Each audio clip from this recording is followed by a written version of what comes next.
हाय, मैं हूं आपका होस्ट दानियल बेग और आप देख रहे हैं रिवाइंड स्पेशल पॉडकास्ट। दोस्तों, पाकिस्तान के साउथ में अरेबियन सी वाक़ है जो कि इंडियन ओशन का पार्ट है। आज हम आपको अपनी वीडियो में इसी इंडियन ओशन के बारे में फैक्ट्स और इसमें होती हुई रीजनल और ग्लोबल पॉलिटिक्स के बारे में बताते हैं।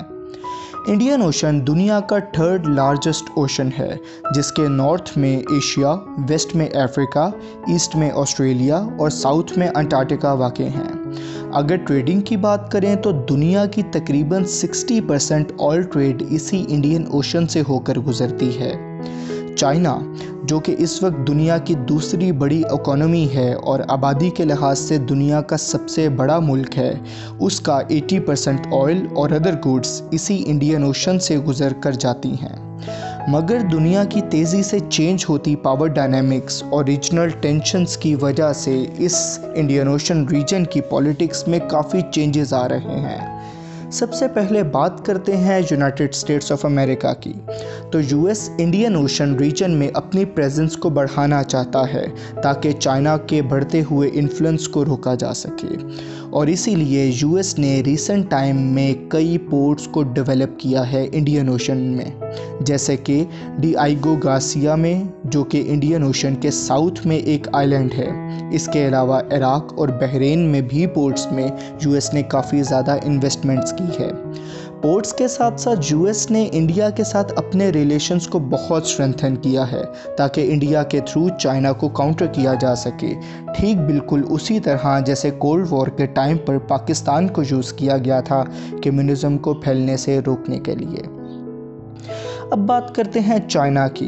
तो इस बात में तो कोई शक नहीं कि चाइना भी अपनी प्रेजेंस को बढ़ाना चाहता है इंडियन ओशन रीजन में। उसकी वजूहात तो प्रोमिनेंटली दो नज़र आती हैं। एक तो चाइना का BRI प्रोजेक्ट का मैरीटाइम रूट, और दूसरा इंडिया की हेजेमोनिक इंटेंशंस को काउंटर करना इस रीजन में। चाइना ने अपनी प्रेजेंस को बढ़ाने में तो बहुत सारे स्टेप्स लिए हैं, जैसे कि गवादर पोर्ट डेवलपमेंट, और इसके साथ साथ श्रीलंका की हम्बनटोटा पोर्ट, और म्यांमार, चिटागोंग और वियतनाम में भी पोर्ट्स की डेवलपमेंट करना, ताकि इन पोर्ट्स को अपने स्ट्रेटेजिक इंटरेस्ट के लिए इस्तेमाल किया जा सके। अब दोस्तों, एक चीज़ पर गौर कीजिए कि ये सारी पोर्ट्स एक किस्म की इंडिया को एनसर्कल कर रही हैं। इसी वजह से इंडियन एनालिस्ट इसे स्ट्रिंग ऑफ पर्ल्स के नाम से पुकारते हैं, यानी मोतियों की माला। देखने में ऐसा लगता है कि चाइना ने इंडिया के ऊपर ये मोतियों की माला चढ़ा दी है। तो दोस्तों, ये बात तो यकीनी है कि ये पोर्ट सिर्फ चाइना इकोनॉमिक बेनिफिट्स के लिए तो नहीं बना रहा, बल्कि चाइना की इंटेंशंस इससे कई आगे बढ़कर हैं। अब चाइना की इस बढ़ती प्रेजेंस को रोकने के लिए इंडिया ने कुछ स्टेप्स लिए हैं, जैसे कि इंडिया चाबहार, जो कि ईरानियन पोर्ट है, उसमें इन्वेस्टमेंट कर रहा है। इसके अलावा मडागास्कर, मस्कत, मॉरिशस और म्यांमार की पोर्ट्स में भी इन्वेस्टमेंट कर रहा है।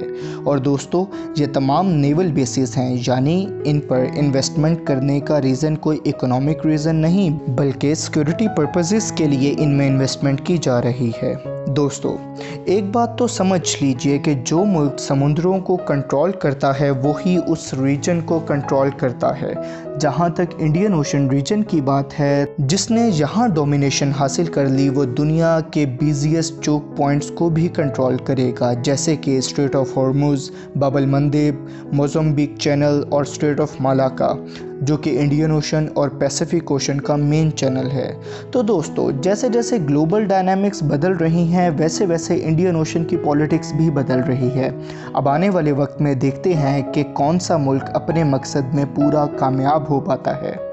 तो दोस्तों, अगर आपको ये वीडियो पसंद आई है और आपके नॉलेज में कुछ इजाफा हुआ है, तो वीडियो को लाइक कीजिए, शेयर कीजिए और चैनल को सब्सक्राइब ज़रूर कर दीजिएगा।